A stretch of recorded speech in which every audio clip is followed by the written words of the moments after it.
हर हर महादेव, घर घर महादेव। महेश्वर शिव गुरु जी के चरणों में प्रणाम करती हूँ। मैया भवानी जी के चरणों में प्रणाम करती हूँ।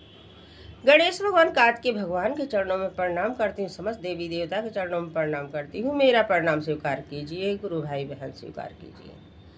देखिए गुरु भाई बहन, एक बहुत ही सुंदर भजन सुनाने जा रही हूँ। इस भजन को आइए सुनिए और समझिए।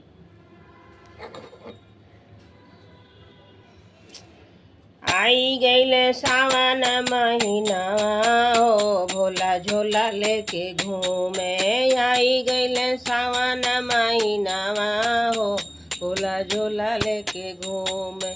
झोला लेके घूमे, भोला झोला लेके घूमे। झोला लेके घूमे, भोला झोला लेके घूमे।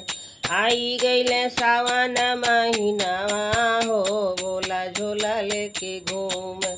आई गईले सावन महीनावा हो, भोला झोला लेके घूम। घूमत घूमत वही अन्हरा लगवा गईल। घूमत घूमत वही अन्हरा लगवा गईल। अन्हरा के देहल नया नावा हो, भोला झोला लेके घूम। अन्हरा के दे दिल नया नावा हो, भोला झोला लेके घूम। आई गईले सावन महीनावा हो, भोला झोला लेके घूमे। आई गईले सावन महीनावा हो, भोला झोला लेके घूमे। घूमत घूमत वही कोढ़िया लगे गईल। घूमत घूमत वही कोढ़िया लगे गईल। कोढ़िया के दिहल नकाया हो, भोला झोला लेके घूमे। कोढ़िया के दिहल नकाया हो, भोला झोला लेके घूम। आई गईले सावन महीनावा हो, भोला झोला लेके घूम। घूमत घूमत वही बाजिन लगवा गईले। घूमत घूमत वही बाजिन लगवा गईले। बाजिनी के दिहल लाला नावा हो, भोला झोला लेके घूम। बाजिनी के दिहल लाला नावा हो, भोला झोला लेके घूम। आई गईले सावन महीनावा हो, भोला झोला लेके घूम। घूमत घूमत वही लंगड़ा लगवा गईले। घूमत घूमत वही लंगड़ा लगवा गईले। लंगड़ा के दिहल पायरवा हो, भोला झोला लेके घूम। लंगड़ा के दिहलन पायरवा हो, भोला झोला लेके घूम। आई गईले सावन महीनावा हो, भोला झोला लेके घूम।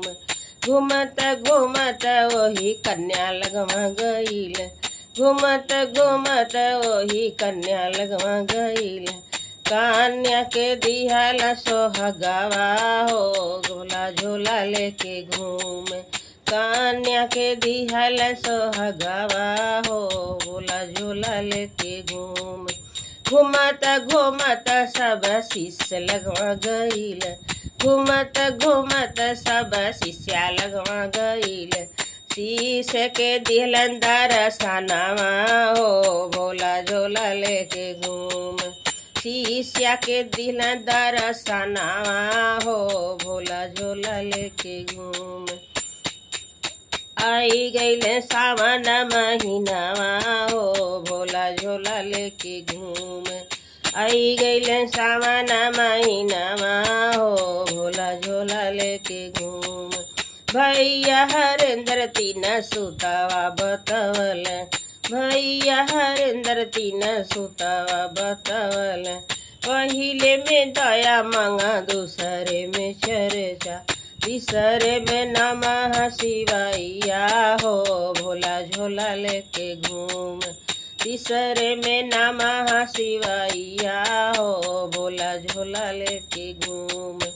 आई गईले सावन महीनावा हो, भोला झोला लेके घूमे। आई गईले सावन महीनावा हो, भोला झोला लेके घूमे। नमः शिवाय।